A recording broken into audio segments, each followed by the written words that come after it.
ಸಂಗೀತ ನೃತ್ಯ ಅಕಾಡೆಮಿ ವತಿಯಿಂದ ಫೆಬ್ರವರಿ 14ರಂದು ತುಳು ಸಾಹಿತ್ಯ ಅಕಾಡೆಮಿಯ ಸಭಾಂಗಣದಲ್ಲಿ ಸಂಗೀತ ನೃತ್ಯ ವಿಚಾರ ಸಂಕಿರಣ ಸಂಭ್ರಮ 2026 ಕಾರ್ಯಕ್ರಮ ಹಮ್ಮಿಕೊಳ್ಳಲಾಗಿದೆ ಎಂದು ಅಕಾಡೆಮಿ ಸದಸ್ಯ ಸಂಚಾಲಕರಾದ ಡಾಕ್ಟರ್ ಗೀತಾ ಬಿವಿ ತಿಳಿಸಿದ್ದಾರೆ. ಅವರು ಸುದ್ದಿಗೋಷ್ಠಿಯಲ್ಲಿ ಮಾತನಾಡಿ, ಸಂಗೀತ ನೃತ್ಯ ಅಕಾಡೆಮಿಯ ಅಧ್ಯಕ್ಷರಾದ ಶುಭ ಧನಂಜಯ ಅವರು ಅಧ್ಯಕ್ಷತೆಯನ್ನು ವಹಿಸಲಿದ್ದಾರೆ.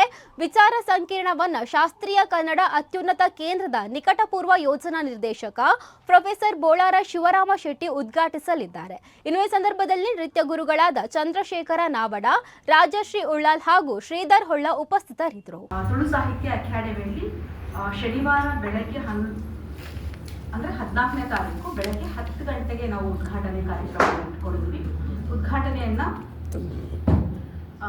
ಪ್ರೊಫೆಸರ್ ಬೋಳಾರ್ ಶಿವರಾಮ್ ಶೆಟ್ಟಿ, ನಿಕಟಪೂರ್ವ ಯೋಜನಾ ನಿರ್ದೇಶಕರು, ಶಾಸ್ತ್ರೀಯ ಕನ್ನಡ ಅತ್ಯುನ್ನತ ಕೇಂದ್ರ, ಭಾರತೀಯ ಭಾಷೆಗಳ ಕೇಂದ್ರೀಯ ಸಂಸ್ಥೆ, ಭಾರತ ಸರ್ಕಾರ, ಇವರು ನಮ್ಮ ಕಾರ್ಯಕ್ರಮವನ್ನು ಉದ್ಘಾಟನೆ ಮಾಡ್ತಿದ್ದಾರೆ. ಅಧ್ಯಕ್ಷತೆಯಾಗಿ ಶ್ರೀಮತಿ ಶುಭಾ ಧನಂಜಯ್, ಅಧ್ಯಕ್ಷರು, ಕರ್ನಾಟಕ ಸಂಗೀತ ನೃತ್ಯ ಅಕಾಡೆಮಿ ಬೆಂಗಳೂರು, ಇವರು ಆ ಕಾರ್ಯಕ್ರಮದ ಅಧ್ಯಕ್ಷರ ಸ್ಥಾನವನ್ನು ಅಲಂಕರಿಸಿದ್ದಾರೆ. ಮುಖ್ಯ ಅತಿಥಿಗಳಾಗಿ ಶ್ರೀ ಧಾರನಾಥ್ ಗಟ್ಟಿ ಕಾಪಿಕಾಡ್, ಅಧ್ಯಕ್ಷರು, ಕರ್ನಾಟಕ ತುಳು ಸಾಹಿತ್ಯ ಅಕಾಡೆಮಿ ಮಂಗಳೂರು. ವಿಶೇಷ ಆಹ್ವಾನಿತರಾಗಿ ಶ್ರೀ ರಾಜೇಶ್ ಜಿ, ಸಹಾಯಕ ನಿರ್ದೇಶಕರು, ಕನ್ನಡ ಮತ್ತು ಸಂಸ್ಕೃತಿ ಇಲಾಖೆ, ದಕ್ಷಿಣ ಕನ್ನಡ. ಶ್ರೀಮತಿ ಪೂರ್ಣಿಮಾ, ರಿಜಿಸ್ಟ್ರಾರ್, ಕರ್ನಾಟಕ ತುಳು ಸಾಹಿತ್ಯ ಅಕಾಡೆಮಿ ಮಂಗಳೂರು. ಇದಿಷ್ಟು ವೇದಿಕೆ ಕಾರ್ಯಕ್ರಮ. ಆದರೆ ಇದರ ಮೂಲ ಉದ್ದೇಶ ಏನು ಈ ಕಾರ್ಯಕ್ರಮದ್ದು ಅಂತಂದ್ರೆ, ವಿಚಾರ ಸಂಕಿರಣ. ಅಂದ್ರೆ ಯಾರ್ಯಾರು PhDಗಳನ್ನ ಪ್ರಬಂಧವನ್ನ ಮಂಡನೆ ಮಾಡಿ ಇರ್ತಾರೋ ಅವರ ವಿಷಯಗಳನ್ನ ಮಂಡನೆ ಮಾಡ್ತಾ ಹೋಗ್ತಾರೆ. ಹಿರಿಯ ಗುರುಗಳಿದ್ದಾರೆ, PhD ಮಾಡಿದ ಹಿರಿಯ ಗುರುಗಳು ಒಂದೊಂದು ಗೋಷ್ಠಿಯ ಮುಖ್ಯಸ್ಥರಾಗಿರ್ತಾರೆ.